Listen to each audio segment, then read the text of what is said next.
தமிழகத்தில் சட்ட ஒழுங்கு மிக மோசமாக இருப்பதாக பாமக தலைவர் அன்புமணி ராமதாஸ் கொந்தளித்து பேசியுள்ளார். கடந்த 6 மாதத்தில் குறைந்தது தினம் 2 கொலைகள் நடைபெற்றிருக்கின்றன. அதிலும் கடந்த மாதம் தென் மாவட்டத்தில் காங்கிரஸ் மாவட்ட தலைவர் கொலை செய்யப்பட்டார். 3 நாட்களுக்கு முன்பு அதிமுக முக்கிய நிர்வாகி சேலத்திலே படுகொலை செய்யப்பட்டார். நேற்று பிஎஸ்பி மாநில தலைவர் ஆம்ஸ்ட்ராங் அவர்கள் கொடூரமான முறையிலே கொலை செய்யப்பட்டார்கள். இது மட்டுமல்ல, 15 நாட்களுக்கு முன்பு கள்ளக்குறிச்சியில்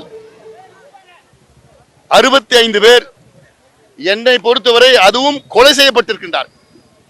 திமுகவால் கொலை செய்யப்பட்டார்கள். நான் கள்ளச்சாராயம் குடிச்சு இறந்ததை நான் கருத மாட்டேன். ஏன்னா திமுக நடவடிக்கை எடுக்கல, முதலமைச்சர் நடவடிக்கை எடுக்காத காரணத்தால் தான் அவர்கள் இறந்தார்கள். சட்டம் ஒழுங்கு மிக மோசமாக இருக்கிறது. இதற்கு முக்கிய காரணம் மது, கள்ளச்சாராயம், கஞ்சா, போதைப் பொருள், அபின் காக்கேன், ஹெரோயின் ஆறாக ஓடுகிறது தமிழ்நாட்டில். எங்க பார்த்தாலும் கள்ளச்சாராயமோ கஞ்சாவோ அபின் காக்கேன் போதைப் பொருளுக்கு தெரு தெருவா வீதி வீதியா கல்லூரியா வித்துட்டு இருக்கிறாங்க. காவல்துறை முதலமைச்சருக்கு கீழே இயங்கி இருக்கிறது. ஆனால் நடவடிக்கை எடுக்கல.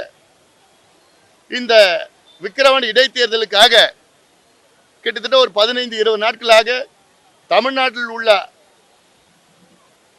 பெரும்பான்மையான உளவுத்துறை சார்ந்த அதிகாரிகள் இந்த தொகுதியில தான் சுத்திட்டு இருக்கிறாங்க.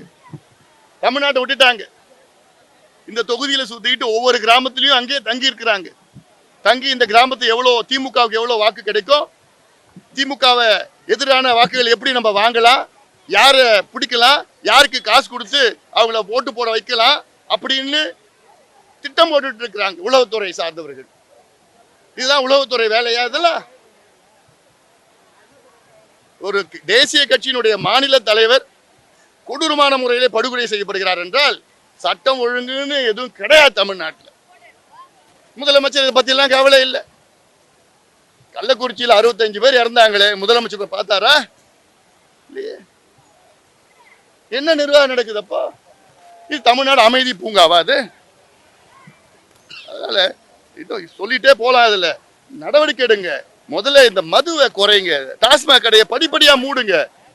இந்த பிரச்சனைக்கு கொள்ளை கற்பு எல்லா பிரச்சனைக்கும் முக்கிய காரணம் இந்த மதுவும் இந்த போதைப் பொருள், கஞ்சா போன்ற போதைப் பொருள் தான் இருக்குது.